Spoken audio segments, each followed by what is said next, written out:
And welcome to another episode. My name is always KB a Japan, and I'm ever excited to be in this seat again. Thank you for joining me. If you're new to the channel, make sure to hit the subscribe button, tap the bell notification icon, and drop a comment. Let's go. Today we are discussing a video we chanced on Twitter. Yes, this lady is talking about people moving to Canada.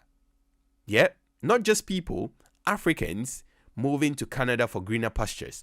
And she's put out her views on what she thinks is not a good thing to do, and that most Africans must stay back home. But we've got comments to that. Yeah? Yes, you know that anytime these videos drop, we are going to react to it. And we will also pass on our comments, our suggestions, what we think, and then deliberate on the issues. That's where you also come in. You comment and you also join the conversation in that regard. Let's watch this quick video and then we'll come back to it. Just for Africans that want to come to Canada. Don't. Let me be very honest. Why? All right? They'll tell you, oh, they can get you jobs here. But what they don't tell you is that the jobs that they're giving you is ones Canadians don't even want to do themselves. Yeah, so she's trying to say that if you're an African and you are trying to migrate to Canada in search of greener patches, or you found an employment or a job in Canada and you want to go, don't do it. Yeah, that's what she's saying. Because most of the jobs that are in Canada that they are advertising for Africans to come and do, most of the Canadians don't want to do those jobs themselves. And that's why I have a problem. Yeah, I have a problem with this lady, and I have a problem with this video, because you see, nobody in their right mind or in their right conscience would like to leave the comfort of their home and say, as for me, I've packed my bags and my luggages and I'm going to another man's country to go and live there and start working. No, nobody in their right mind will do that. But then you ask the question, why do people do it? Yeah? Why do people do it? The people do this because if you don't leave, situations are getting worse. First of all, for me to stay in my country, I need a job, employment.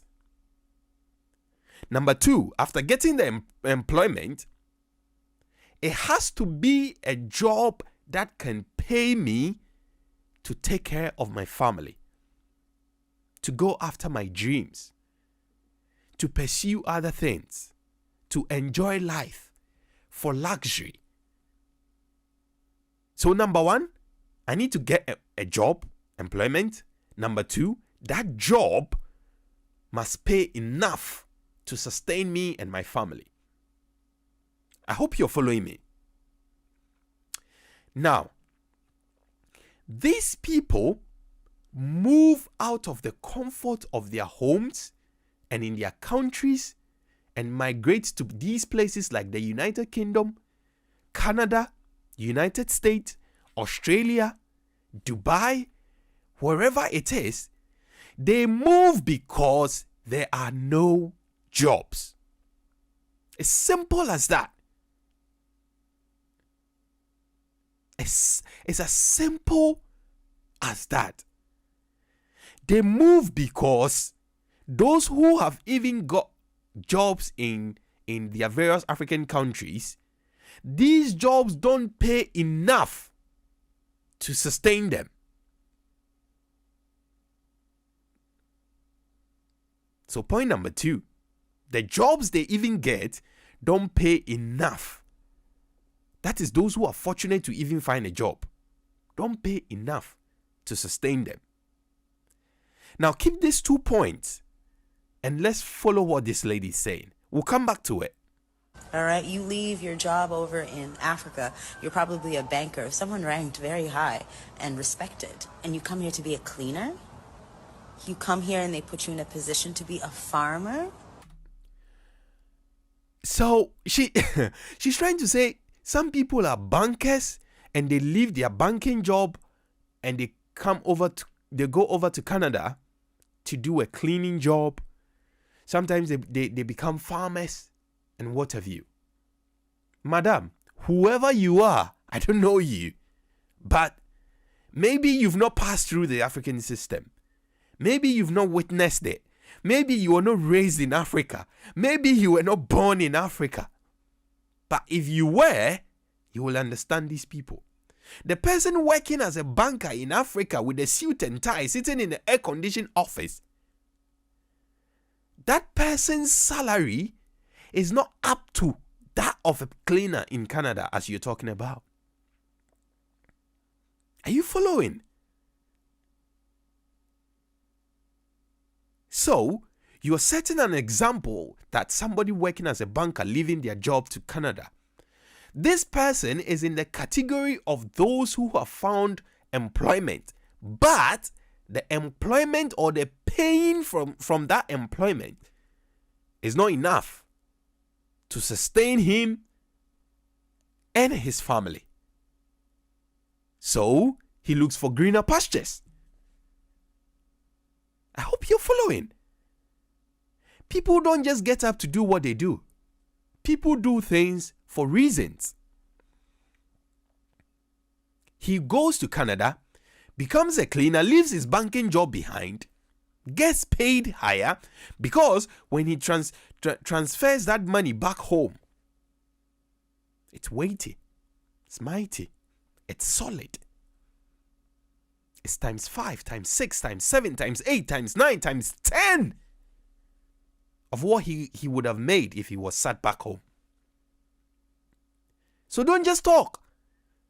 If you've not been there, if you've not been through it, don't just talk. People don't just decide. Everyone's decision has got a reason. And if the reason doesn't sit well with you, that's up to you.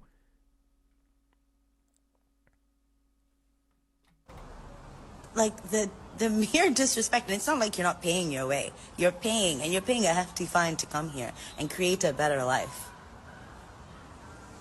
But the disrespect, like, I'm sorry, I find that as very disrespectful, because I know for a fact that if it was a white person or... So, you are paying a fine, a hefty fine, a big sum of money to migrate to Canada. And trust me, 90% of those people you called employed, and they're unemployed, if they get that money, they will travel, because the gains that come out of it is far greater than the initial investment. Yeah, it's far greater. Now, these people are trying to change their life. They're trying to change their story. From the beginning of this conversation, I told you, nobody in his right mind will leave the comfort of his home, his country, and say, I'm going to live in another country and suffer. No, nobody in his right mind will do that. Whoever does it has a specific reason, and they are going towards a specific goal. That money that they pay, the initial money they pay to get into Canada, into US, into UK, they know that the returns thereof are far greater than that money. So if you don't know the stories, if you've never been through it, don't look down on people. You're talking about disrespect. These people don't care about disrespect. All they want to do is to lay the foundation for their children and for their children's children. People want to change history. People want to change the stories of their families. And that is the only way to go about it. They don't care about disrespect. They don't care about disrespect. Nobody cares about it. Because if you are focused on a goal, if you are focused on a dream, you don't look at distractions. Maybe you've not been through hardship, whoever you are. Maybe you've not gone through it. But if you've gone through the African system, my sister, you wouldn't just be talking rubbish. You know? Yeah. It's tough. It's tough out there. It's really tough. And these people are trying to make ends meet. Yeah? Let's respect everyone's hustle and know that everyone's journey has got a story to it. Thank you very much.